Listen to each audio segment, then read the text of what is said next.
잠언 23장입니다.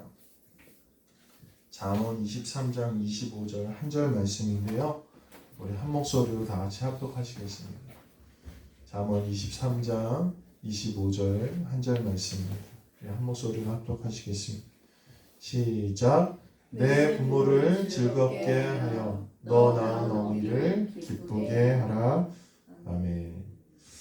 오늘은 좀 지났지만 어버이 주일입니다. 어버이 주일이 되면 늘 전 두려워요. 왜 그런 줄 아세요? 어버이 주일인데 많이들 못 나오시더라고요. 네, 그럼에도 불구하고 오늘 이곳에 나오신 성도님들을 환영하고 축복합니다.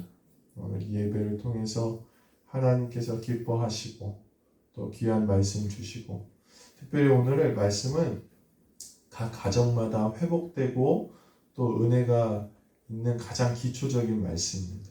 이 말씀을 통해서 우리 성도님들의 가정이 늘 하나님의 은혜로 풍성해지는 은혜가 있기를 주님의 이름으로 간절히 축원합니다.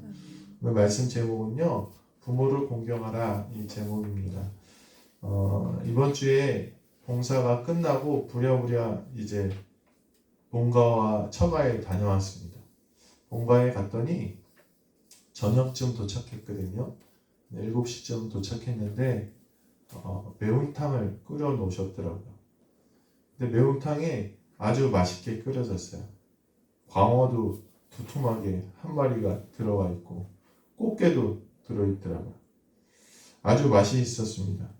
어머니 말씀이 매형이 저희 먹으라고 갖다 줬다 이렇게 말씀하시더라고요. 그래서 아주 감사하게 잘 먹고 매형한테 감사 인사 전화를 드렸어요. 전화를 했는데 약간 느낌이 이상해요. 약간 매형이 당황한 눈치예요. 그리고 조금 있다 누나한테 전화가 왔는데 얼핏 대화 내용을 들어보니 이 광어와 꽃게가 저희를 위해 준비된 게 아니었더라고요. 저희 어머니가 이제 해산물을 좋아하시거든요. 그러니까 매형이 어버이날이라고 아마 어머니 아버지 드시라고 갖다 놓으신 것 같아요. 근데 이제 어머니 아버지는 좋은 재료 사왔으니까 저희가 멀리서 왔다고 끓여놓은 거예요. 저희가 그 이제 얘기를 들으면서 한편으로는 좀 너무 죄송스럽기도 하고 한편으로는 늘 감사하기도 했습니다.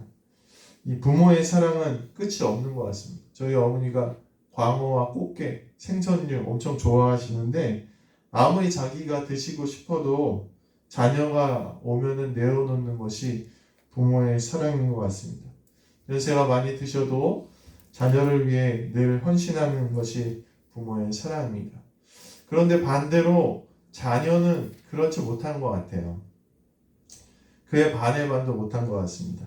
식사를 하고 얘기를 하고 있는데 부모님이 이제 아버지께서 직장을 그만두셨어요. 직장에서 쫓겨났죠. 이제 뭐 나쁘게 말하면 쫓겨났고 좋게 말하면 이제 그만두셨는데 이제 노령연금을 타야 돼서 그동안은 안 타셨거든요. 연세가 이제 많으신데 안 타셨는데 직장 다니셔서 타야 돼서 이제 동사무소에 갔는데 동사무소에 갔더니 조사하면 다 나온대요. 아들이 이익환 씨죠? 그랬다는 거예요. 그래서 혹시 아들이 용돈이나 생활비 보내주지 않아요? 이렇게 물어보셨다는 거예요. 그래서 제가 물어봤어요. 뭐라고 대답하셨어요? 어머니가 이제 가셨으니까 어머니 뭐라고 대답하셨어요? 그랬더니 옆에서 아버지가 아유 우리 아들은 자기 살기 바빠서 아들이라고 하나는 게 찾아오지도 않고 연락도 없어요. 이렇게 얘기했다는 거예요. 그러니까 어머니가 그렇게 대답 안 하셨거든요. 어머니는 이제 저희 아이는 아이를 키우느라 자기도 먹고 살기 힘들고 멀리 살아서 도와주기 힘들다 이렇게 얘기하셨는데 옆에서 아버지가 이제 어머니를 당황케 하신다고 장난치시면서 아유 아들이라고 하나는 게 연락도 안 하고 찾아오지도 않고 도와주지도 않는다 그렇게 말씀하셨다는 거예요. 한바탕 다 웃고 그랬는데 제가 마음속에 너무 불편한 거예요. 왜 불편한지 아세요? 정말 그 말이 맞거든요. 참 제가 그 얘기를 듣는데 진짜예요. 진짜 연락도 잘 못 드리고 가끔 드리고 또 뭐 생활비 하라고 보내드리지도 못하고 자주 찾아뵙지도 못하고 참 반성을 하게 됐습니다. 부모는 너무 자녀를 잘 사랑하는데 자녀는 부모를 잘 공경하지 못합니다. 사실 이 가정이 가장 중요하고 기본이 되는 하나님이 만들어주신 공동체거든요. 가장 기본이 되는 인간 삶의 단위인데 교회도 가정이 모여서 되었고 마을도 가정이 모여있고 나라도 가정이 모여있기 때문에 이 가정이 건강해야 모든 공동체가 건강하다는 거예요. 하나님께서 우리에게 가정을 세우고 우리에게 주신 계명이 있습니다. 그게 뭐냐? 출애굽기 20장 15절에 보면 내 부모를 공경하라. 그리하면 너희 하나님 나 여호와가 내게 준 땅에서 내 생명이 길리라. 오늘 가정을 세우는 가장 첫 번째 중요한 말씀이 바로 부모를 공경하는 것이라는 것입니다. 그럼 오늘 말씀을 통해 부모와 자녀의 관계를 함께 돌아보시며 또 이 관계를 통해 나아가 하나님과 우리의 관계는 어떻게 해야 되는지 함께 살펴보시며 우리의 가정을 점검하시고 세워나가시는 우리 모든 성도님들 되시기를 주님의 이름으로 부탁을 드립니다. 첫 번째로 우리가 왜 부모를 공경해야 되는가? 그 첫 번째는 부모를 섬기며 하나님을 섬기는 삶을 배우기 때문입니다. 즉 부모를 섬기는 것을 통해서 우리가 하나님을 어떻게 섬겨야 되는지를 배우기 때문입니다. 가장 중요한 양육자가 부모이고 이 부모와의 관계를 통해서 우리는 바른 하나님을 섬기는 방법을 배운다는 것. 좋은 관계, 양육자와의 좋은 관계는 어떤 것일까요? 그냥 잘 대해주는 것, 또 양육자가 자녀를 잘 대해주기만 하면 그것이 하나님과의 관계를 가르쳐주는 걸까요? TV 프로그램 중에 개는 훌륭하다라는 말도 안 되는 제목을 가진 프로그램이 하나 있습니다. 개가 훌륭하다는 말을 이렇게 쉽게 써도 될까? 이런 생각이 들기도 하는데 가만히 보면은 배울 점들이 좀 많아요. 뭐냐 하면 이 개통령 들어보셨어요? 우리나라 개통령이 있대요. 대통령이 아니라 개들의 대통령에서 개통령이라는 사람인데 강형욱이라는 사람이거든요. 이 사람이 그 프로그램에 나오는데 어느 가정에 갔더니 조그만 개예요. 한 제 팔뚝만한 그런 개, 조그만 개인데 이 개가 그냥 무슨 일만 있으면 물어버린대요. 사람. 주인이요 너무 따뜻하게 대해주고 잘 대해주고 다 막 해달라는 대로 다 걔가 말을 못하지만 그냥 눈치를 봐서 그냥 안 해줘도 될 것도 다 해주는데 이 개는요 주인을 물고 손님도 물고 아내도 물고 막 이런다는 거예요. 그래서 그 가정에 아주 위기가 찾아왔어요. 이 개 때문에 막 가정에 막 불화가 생기는 거예요. 그래서 이 개통령이 간 거예요. 개통령이 가서 어떻게 훈육을 했을까요? 이 개한테요 서열을 알려줘요. 서열을. 개가 막 이 개통령이 가서 뭐 보통 훈련사라고 하면 요즘에 예전에 막 개를 막 때리고 막 그랬잖아요. 근데 요즘에는 훈련사들은 막 개 때리면 안 된다 이렇게 하잖아요. 근데 이 개통령이 가서 그 조그만 개를 막 촥 이렇게 쥐잡듯이 잡는 것까지는 아니지만 막 오지 못하게 하고 꼼짝 못하게 하고 막 이렇게 한 거예요. 이 개가 당황한 거죠. 누구도 나한테 그렇게 하지 않았는데. 그래서 주인한테 갑니다. 근데 이 개통령이 발음 좀 그렇죠? 이 강형욱 씨가 주인한테 얘기하기를 받아주지 말라는 받아주지. 나처럼 단호하게 하라는. 그러니까 개가 드디어 뭘 알았어요. 자기가 개라는 걸 알았어요. 그러고 나서 그 다음부터는 그 훈련을 반복하고 하니까요. 주인을 물지도 않고요. 또 주인한테 막대하지도 않고 주인은 여전히 이제 개를 잘 소중하게 대하죠. 그러니까 그 관계가 이혼 위기까지 갔던 관계가 회복되더라는 것입니다. 분명히 알 수 있는 것은 양육자를 깨닫게 하고 서열을 확실하게 해야 좋은 관계가 만들어진다. 물론 개를 키우는 것에 비유하기가 조금 껄끄럽지만 분명히 우리가 깨달아야 될 요점이 있다는 거예요. 가장 중요한 목자 되시는 우리는 주님을 어떻게 섬길 것인가? 하나님은 우리를 너무 사랑하시지만 늘 허용과 포용으로 대하지 않으십니다. 우리가 하고 싶은 대로 내버려 두지 않으십니다. 왜요? 우리가 하나님을 잘 섬기도록 우리를 이끌어 가시기 때문입니다. 우리는 하나님을 두렵고 떨리는 마음으로 잘 섬겨야 되고, 또 부모된 이를 향하여 두렵고 떨리는 마음으로 잘 대해야 되고, 자녀들에게도 그렇게 모습을 보여서 가르쳐야 된다는 것입니다. 부모가 부모를 대하는 대로 자식은 배우게 되어 있습니다. 우리가 하나님을 섬기는 대로 자식은 신앙생활을 하게 되어 있습니다. 예전에 그런 말 있잖아요. 예전에 고려시대 고려장이라는 아주 나쁜 풍습이 있었어요. 부모가 늙으면 지게에다 메고 산속에다 버리고 오는 거예요. 어느 날 아버지가 자기 부모를 지게에다 메고 산속으로 올라가는데 자기 아들이 따라오는 거예요. 그래서 부모를 내려놓고 지게를 메고 나오는데, 지게를 버려두고 나오는데, 자녀가 그 지게를 주섬주섬 실트래요. 어깨에 매드래요. 그래서 야, 그 지게를 왜 메고 오냐 그랬더니 자녀가 그랬다는 거예요. 뭐라 그랬어요? 저도 나중에 아버지 늙으면 이 지게로 버리고 오려고 지고 갑니다. 이렇게 얘기했다는 거예요. 그 뒤에 그 부모가 깨닫고 다시 부모를 모시고 잘 살았다는 그런 얘기도 들어보셨잖아요. 저만 들었나요? 부모는요, 부모가 부모를 하는 대로 자녀를 배우는 거예요. 신앙생활도 마찬가지예요. 우리가 하나님을 섬기는 대로 우리의 자녀도 그것을 보고 배우고 섬기게 되어 있다는 것입니다. 그러므로 오늘 우리는 육신의 부모, 또 아버지 하나님을 잘 믿고 잘 섬기고 사랑해야 됨을 오늘 믿게 되시길 간절히 소망합니다. 우리가 부모를 어떻게 대하느냐에 따라 자녀도 그것을 보고 따라오고, 두렵고 떨리는 마음으로 섬기면 자녀도 그렇게 따라오고, 우리가 하나님을 두렵고 떨리는 마음으로 섬기면 자녀도 그 믿음과 신앙을 갖게 된다는 사실을 잊지 마시게 되길 간절히 소망합니다. 두 번째로, 왜 부모를 공경해야 되느냐?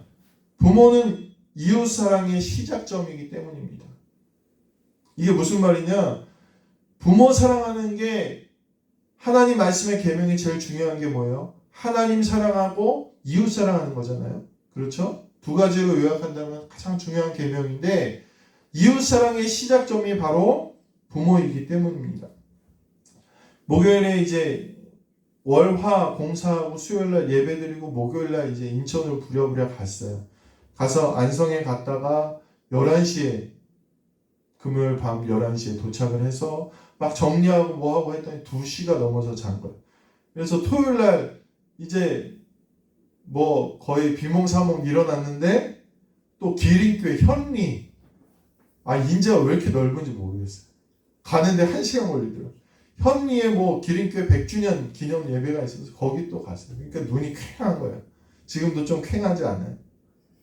눈이 퀭한 거예요. 그래서 목사님들이 물어보시더라고요. 무슨 일 있어? 왜 이렇게 눈이 퀭해? 그렇게 물어보시더라고요. 그래서 지난주, 지지난주 내내 공사하고 뭐 이렇게 왔다 갔다 했더니 너무 피곤합니다. 그렇게 말씀을 드렸더니, 그러면 안 가고 좀 쉬지. 저한테 그렇게 얘기하시는 거예요. 왜 이렇게 열심히 해? 이렇게 얘기하시는데, 속으로 제가 무슨 마음이 들었냐면, 내 부모도 내가 사랑하지 못하면, 내가 어떻게 부모를 공경하지 못하면 내가 어떻게 성도들을 사랑하고, 어떻게 이웃을 사랑하고, 어떻게 원수를 사랑할 수 있을까? 이런 생각이 문득 들었습니다. 오늘 유대인의 가족, 유대인의 이런 인식도 마찬가지였어요. 이웃사랑의 가장 첫 번째 이웃은 누구냐? 유대인들의 개념에서는요, 부모가 가장 첫 번째 이웃이에요. 그러므로 예수님께서 하나님 사랑하고 이웃 사랑하고 말씀하셨는데, 그 가장 이웃의 첫 번째 되는 사람들이 누구냐? 바로 부모님이라는 거예요. 세상에는 좋은 부모만 있지 않습니다. 자녀에게 무관심한 부모도 있고, 학대하는 부모도 있고, 불화가 생겨서 가정이 끊어진 그런 관계가 끊어진 가정도 있습니다. 그런데 그리스도인의 가장 큰 계명은 하나님 사랑과 이웃 사랑, 이웃의 첫 번째 부모와의 관계가 중요하다는 것입니다. 딸과 엄마가 많이 싸운다 그러죠. TV에 보니까 막 못할 말, 할 말도 다 한다 그래요. 왜 그럴까요? 그만큼 가깝고 친밀하기 때문에 자주 싸웁니다. 아무리 싸워도 가깝고, 그러나 아무리 싸우고 아무리 싸워도 가깝고 애틋합니다. 사랑을 하고 섬기고 돌보다가 보면 다툴 일도 많이 생기기 때문입니다. 그렇다고 해서 서운한 일이 있다고 해서 부모 자식 간의 관계가 완전히 끊어져 버리진 않습니다. 화가 나면요, 아유 내가 다시는 안 찾아가 이런 마음이 들 수도 있겠어요. 그러나 끊어지진 않습니다. 왜 그렇습니까? 결국엔 용서하고 이해하고 사랑하는 그런 관계이기 때문입니다. 오늘 우리의 이웃사랑도 이와 같아야 된다는 거예요. 제가 한 번은 어떤 목사님한테 굉장히 서운한 적이 있었어요. 저희 지방 목사님, 누군지 말씀드리면 안 되니까 지방 목사님한테 너무 서운한 거예요. 제가 생각하기에는 너무 그 목사님이 이기적인 것 같고 자기만 아는 것 같고 아주 치사한 것 같은 거예요. 그래서 제가 속으로 그렇게 생각했어요. 이제는 그 목사님하고 왕래를 좀 끊어야겠다. 내가 참을 만큼 참았다. 이렇게 생각을 했어요. 그런데 어떤 일이 있어서 그 목사님하고 대화하다가 제가 큰 실수를 했어요. 그 목사님이 제가 집에 와서 곰곰이 생각해 보니까 굉장히 속상할 만한 말을 제가 아무렇지도 않게 얘기한 거예요. 그게 이제 깨달아지면서 너무 미안한 거예요. 그러면서 생각이 들었는데 저도 똑같은 거예요. 저도 똑같은 거예요. 그래서 밥 먹는 자리에서 제 옆에 앉으셨더라고요. 그래서 제가 손을 이렇게 잡고 미안하다고 그랬어요. 목사님 죄송해요.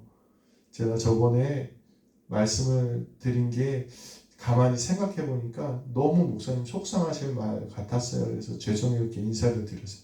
그러니까 목사님이 아니에요 목사님 나 생각도 안 나요 그렇게 하시더라고요. 근데 눈을 보니까 눈물이 약간 그러그러 하신 것 같아요. 그러니까 속이 많이 상하셨던 거 모양이에요. 우리가 이웃을 대하다가 보면 서운하고 속상할 때가 많이 있습니다. 그러나 누구나 이런 일이 생깁니다. 그때마다 우리는 안 본다고 생각하는데 하나님께서는 이웃을 사랑하라고 하세요. 원수도 사랑하라고 하세요. 부모를 사랑하는 것처럼 정말 끊어질 관계처럼 싸우더라도 다시 만나서 회복하는 것처럼 우리에게 이 땅을 그렇게 사랑하라고 말씀하십니다. 부모를 사랑하듯 하나님을 사랑하듯 그 관계를 통해서 우리는 우리의 이웃을 사랑하고 섬겨야 됨을 깨달으시게 되길 간절히 소망합니다. 부모와 자식이 아무리 다퉈도 결국은 화해하고 이해하고 용서하듯이 부모 공경과 사랑을 통하여 우리의 이웃사랑도 이와 같아야 됨을 잊지 마시게 되기를 간절히 소망합니다. 마지막으로 부모를 공경해야 되는 가장 큰 이유는 부모가 하나님의 말씀을 전하는 대리자이기 때문입니다. 오늘 부모의 가장 큰 책임으로 하나님은 말씀을 전하고 가르치는 일을 주셨습니다. 하나님께서는 부모에게 자녀를 하나님의 말씀으로 양육하는 사명을 주셨어요. 신명기 6장 6절에 보면 오늘 내가 내게 명하는 이 말씀을 너는 마음에 새기고 내 자녀를 부지런히 가르치며 집에 앉았을 때이든지 길을 갈 때이든지 누워있을 때이든지 일어날 때이든지 이 말씀을 강론할 것이며 집에 앉았을 때나 길을 갈 때나 누워있을 때나 일어날 때나 자녀에게 부지런히 하나님의 말씀을 가르치는 게 부모의 사명이라는 거예요. 이번에 안성에 갔더니 분명히 교회 건물이에요. 그런데 위에 십자가가 없는 거예요. 제가 딱 보면 알잖아요. 이게 교회인지 아닌지. 그래서 교회인데 십자가가 없네? 그렇게 운전을 하면서 얘기를 했어요. 그리고 앞에 갔더니 교회가 팔린 거예요. 팔려서 카페가 됐어요. 그래서 안에 막 조명이 달려있고 이렇게 카페로 바뀌어서 사람들이 하더라고요. 좀 마음이 아팠어요. 근데 그걸 가만히 듣고 있던 저희 둘째가 저한테 그런 거예요. 아빠, 어떻게 교회에서 예배 안 드리고 커피를 마실 수가 있어? 어떻게 된 거야? 아니 어떻게 교회에서 예배 드려야지? 막 이렇게 얘기를 하는 거예요. 근데 이게 제가 알려주고 싶은데 운전 중이기도 하고 복잡하잖아요. 그렇죠? 7살 아이한테 설명하기가 이게 힘이 든 거예요. 그래서 제가 대충 그냥 그런 게 있어. 너 나중에 알게 돼. 그렇게 하고 말았어요. 근데 제가 오늘 이 말씀을 준비하면서 생각해 보니까 아니구나라는 걸 생각해요. 오늘 성경 말씀이 뭐라 그래요?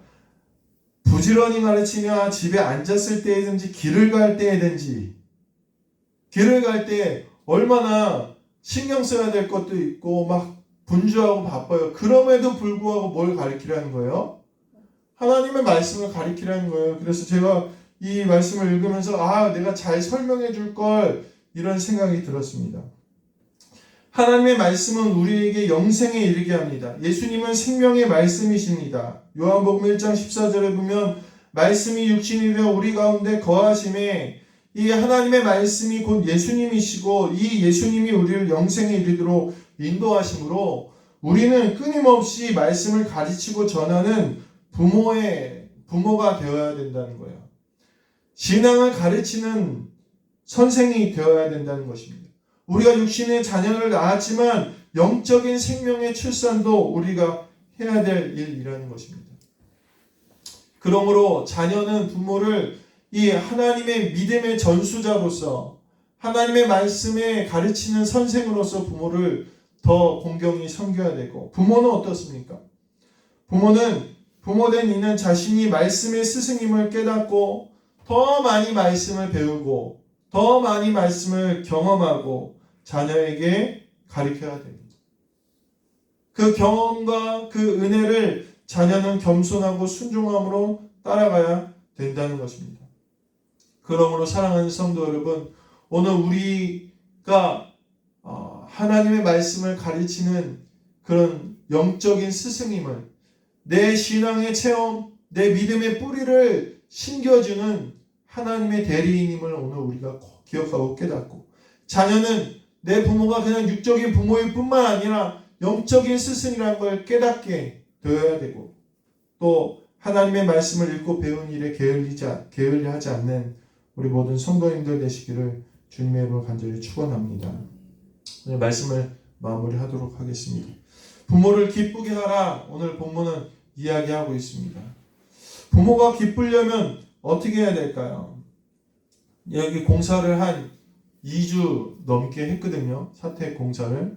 근데 이제 공사하시는 권사님 부부가 인천에 사시는데 여기에서 이제 숙식을 하셨어요. 그런데 원통에 원래 사셨던 분들이에요. 원통에 한 20년 전, 30년 가까이 전에 원통에 원래 사셨던 분들이라 여기 친척분들이 계세요. 매형 되시는 부부가 이제 아내 되시는 권사님의 오빠 부부죠. 그 부부가 거의 2주 동안 거의 매일 오셨어요. 근데 점심 식사도 같이 하시고 저녁 식사도 같이 하시고 이렇게 했죠.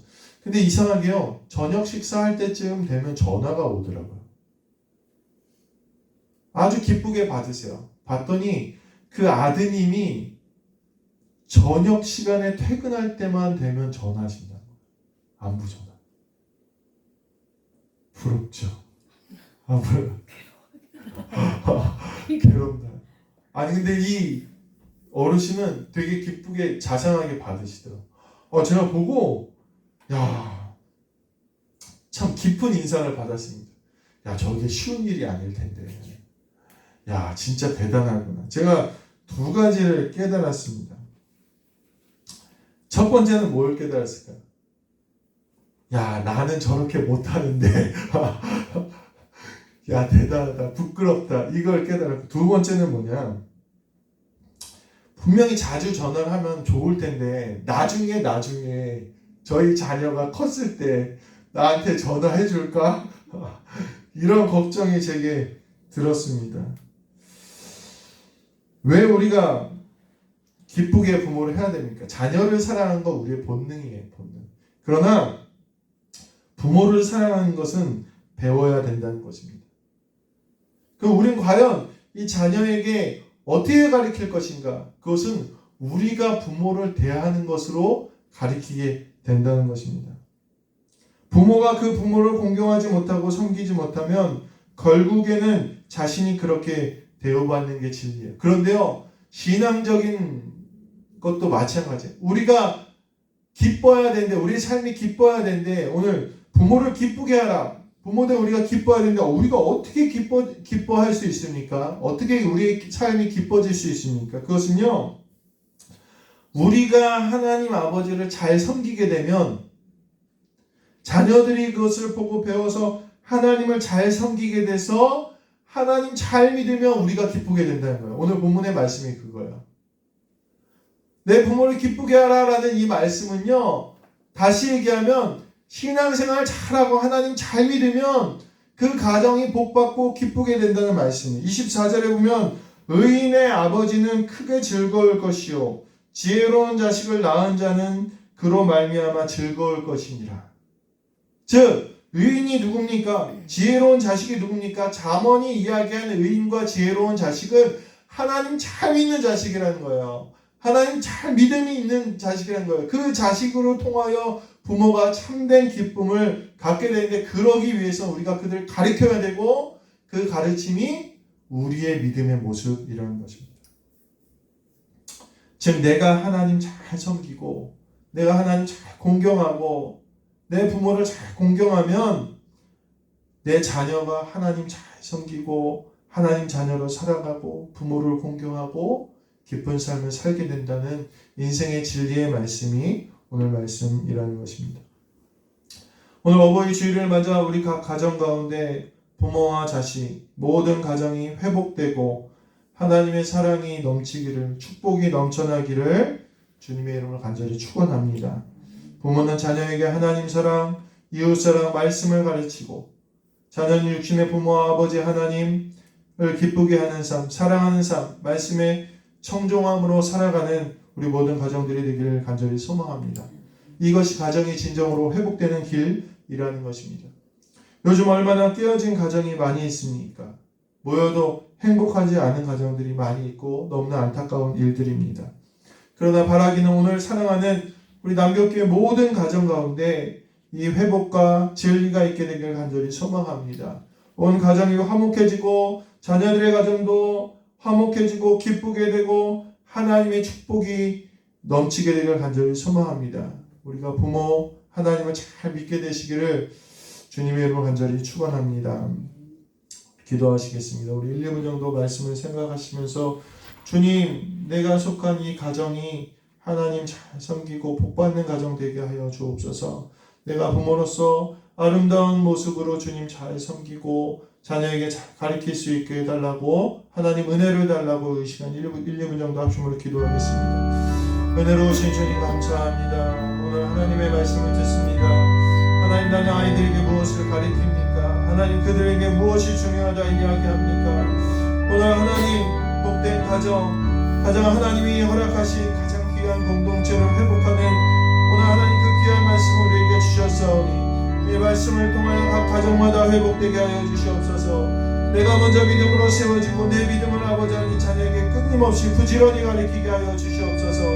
하나님, 죽을 때까지, 하나님 나의 부르심 받을 때까지 아버지 부모로서의 사명을 기억하게 하시고 내 아버지 양육하고 허락히고 하나님을 섬기는 모습으로 나아가는 하나님 우리 모든 가정들 되게 하여 주셔서 기쁘게 하여 주시옵소서. 즐거움이 넘치게 하여 주시옵소서. 은혜가 넘치게 하여 주시옵소서. 회복되게 하여 주시옵소서. 하나님 인도하여 주시옵소서. 모일 때마다 하나님 웃음이 피어나게 하시고 하나님 증거하게 하시고 사명 감당하는 우리 사랑하는 성도님들의 가정 될 수 있도록 역사하여 주시옵소서. 가정을 넘어뜨리고 무너뜨리는 악한 마귀 사단의 권세들을 떠나가게 하시고 하나님의 믿음으로 세워지고 말씀으로 세워져서 하나님의 복과 은혜가 넘치는 하나님 우리들 될 수 있도록 역사하여 주시옵소서. 하나님 주장하시길 원합니다.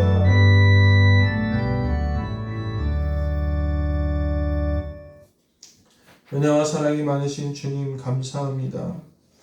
가정이 무엇보다도 중요한데 하나님, 우리가 자녀를 양육하고 부모를 섬기는 일, 하나님 섬기는 일에 혹여나 소홀히 하고 부족하고 부끄럽진 않았습니까? 하나님 말씀을 통해 기억하게 하시고 하나님 내 삶을 통하여 아버지 믿음의 정말로 뿌리가 되어서 믿음의 하나님을 섬기는 믿음의 자녀로 흘러가게 됨을 이 시간 깨닫게 하시고 하나님 잘 섬기게 하여 주시옵소서. 잘 가르치게 하여 주시옵소서. 잘 살아갈 수 있도록 하나님 우리에게 힘 주시고 한 주간 주관하여 주시옵소서. 그래서 회복되는 가정, 기쁨과 감사가 넘치는 가정들로 세워지도록 역사하여 주시옵소서. 감사드리며 우리 주 예수 그리스도 이름으로 기도하옵나이다. 아멘. 우리 사도신경으로 신앙 고백하겠습니다.